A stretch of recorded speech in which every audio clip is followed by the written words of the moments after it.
নরকের দরজা শুধু নামটা শুনলে কেমন একটা গা ছমছম করা অনুভূতি হয়, তাই না?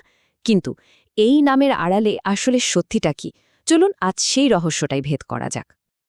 একবার ভাবুন তো, পৃথিবীর বুকে এমন একটা জায়গা আছে যেটা দেখলে মনে হবে যেন আস্ত পাতালপুরীর দরজাই খুলে গেছে, আর সেই দরজা দিয়ে সেই গর্ত দিয়ে ৫০ বছরেরও বেশি সময় ধরে আগুন জ্বলছে অনবরত।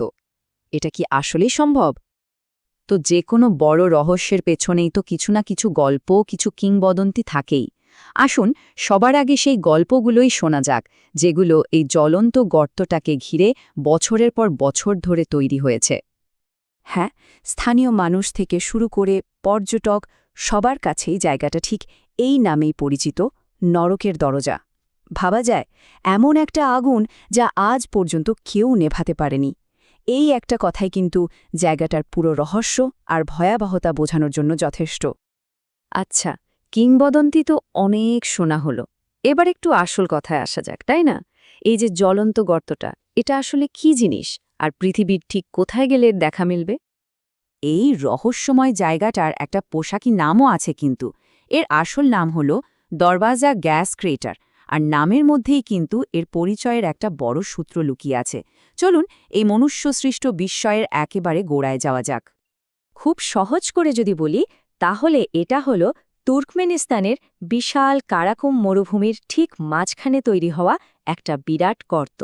আর এর আসল আকর্ষণটা কি জানেন? এর ভেতর থেকে না অবিরাম প্রাকৃতিক গ্যাস বেরোচ্ছে, আর সেটাই দিন রাত ২৪ ঘন্টা দাও দাও করে জ্বলছে। এর সাইজটা ঠিক কতটা বড় তা কি আন্দাজ করা যাচ্ছে? প্রায় ৭০ মিটার চওড়া, মানে প্রায় একটা আস্ত আন্তর্জাতিক ফুটবল মাঠের সমান।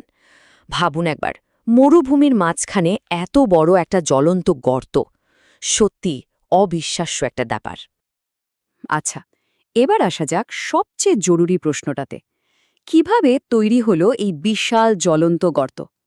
এর পেছনের গল্পটা কিন্তু আমাদের একেবারে সোভিয়েত যুগে ফিরিয়ে নিয়ে যাবে। মরুভূমির বুকে ঘটে যাওয়া একটা মারাত্মক দুর্ঘটনার গল্প এটা। সময়টা ছিল ১৯৭১।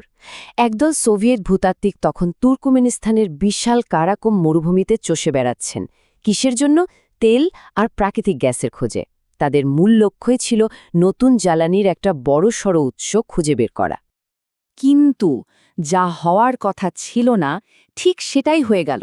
গ্যাস খুঁজতে গিয়ে তাদের ড্রিলিংয়ের পুরো যন্ত্রটাই একটা বিশাল ভূগর্ভস্থ গ্যাস চেম্বারের ওপর ধসে পড়ে, আর সাথে সাথেই তৈরি হয় এক বিরাট গর্ত। আর সেই গর্ত দিয়ে ফিনকি দিয়ে বের হতে শুরু করে বিষাক্ত মিথেন গ্যাস। তো পরিবেশ দূষণ আর বড় বিপদ এড়ানোর জন্য বিজ্ঞানীরা ভাবলেন গ্যাসে আগুন ধরিয়ে দেওয়াই বুদ্ধিমানের কাজ। তাদের ধারণা ছিল, কি আর হবে, কয়েক সপ্তাহের মধ্যেই সব গ্যাস পুড়ে শেষ হয়ে যাবে। কিন্তু সেই ধারণা যে কত বড় একটা ভুল ছিল, সেটা তো আজ ইতিহাস। তাহলে ব্যাপারটা দাঁড়ালো যে একটা দুর্ঘটনার কারণেই এই গর্তটা তৈরি হয়েছে।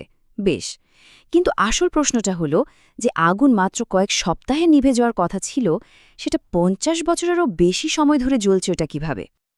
এই প্রশ্নের উত্তরটা কিন্তু লুকিয়ে আছে বিজ্ঞানের ভেতরেই। চলুন এবার একটু সায়েন্সের দিকে নজর দেয়া যাক। দেখা যাক এই অফুরন্ত আগুনের পেছনে আসল কারণটা কি। আসল ব্যাপারটা হলো ওই ড্রিলিং রিগটা কপাল খারাপ। ভেঙে পড়েছিল পৃথিবীর অন্যতম বড় একটা প্রাকৃতিক গ্যাসের ভাণ্ডারের ঠিক ওপরে। আর সেই অফুরন্ত ভাণ্ডার থেকেই আজও সমানে মিথেন গ্যাস বেরিয়ে আসছে। আর সেটাই এই আগুনের জ্বালানি হিসেবে কাজ করছে। আর সবচেয়ে অদ্ভুত ব্যাপার কি জানেন? ওই ভাণ্ডারে ঠিক কতখানি গ্যাস এখনও বাকি আছে, তার কোনো সঠিক হিসেব আজ পর্যন্ত কারো কাছে নেই। তাহলে পুরো ঘটনাটা থেকে কি বোঝা গেল? যেটা শুরু হয়েছিল একটা বিরাট ভুল দিয়ে, সেটাই আজ একটা অদ্ভুত দর্শনীয় জায়গায় পরিণত হয়েছে। কিন্তু এর পরিচয়টা ঠিক কী হওয়া উচিত? এটা কি শুধুই একটা ভুল, নাকি প্রকৃতির বুকে এক আশ্চর্য বাতিঘর? তাহলে চলুন কিংবদন্তি আর বাস্তবতাকে একবার পাশাপাশি মিলিয়ে দেখি। যেটা লোকের মুখে মুখে নরকের দরজা, সেটাই আসলে দরওয়াজা গ্যাস ক্রেটার। যেটা দেখতে একটা রহস্যময় প্রবেশদ্বারের মতো, সেটার জন্ম আসলে একটা সোভিয়েত ড্রিলিং দুর্ঘটনার ফলে। আর যেটাকে একটা ব্যাখ্যাতীত বিস্ময় বলে মনে হয়, তার পেছনের কারণটা খুবই সাধারণ: প্রাকৃতিক গ্যাসের অবিরাম সরবরাহ। এখনকার দিনে কিন্তু এই গর্তটার গুরুত্ব অনেক দিকে ছড়িয়ে পড়েছে। একদিকে এটা যেমন একটা বিশাল ট্যুরিস্ট অ্যাট্রাকশন, মানে পর্যটকদের কাছে দারুণ জনপ্রিয়, তেমনই এর থেকে ক্রমাগত যে মিথেন গ্যাস বেরোচ্ছে সেটা পরিবেশের জন্য একটা বড় চিন্তার কারণ। আবার বিজ্ঞানীরাও কিন্তু এর গঠন আর এই চিরস্থায়ী আগুন নিয়ে খুবই আগ্রহী। শেষ করার আগে একটা প্রশ্ন ভাবনার জন্য রেখে যাই। মানুষের একটা ভুল যখন প্রকৃতির বুকে একটা স্থায়ী চিহ্ন হয়ে থেকে যায়, তখন সেটাকে আমরা ঠিক কিভাবে দেখব? এটা কি শুধু একটা দুর্ঘটনা, নাকি প্রকৃতির উপর মানুষের ক্ষমতার একটা জ্বলন্ত উদাহরণ? উত্তরটা হয়তো আমাদের সবাইকেই একসাথে খুঁজতে হবে।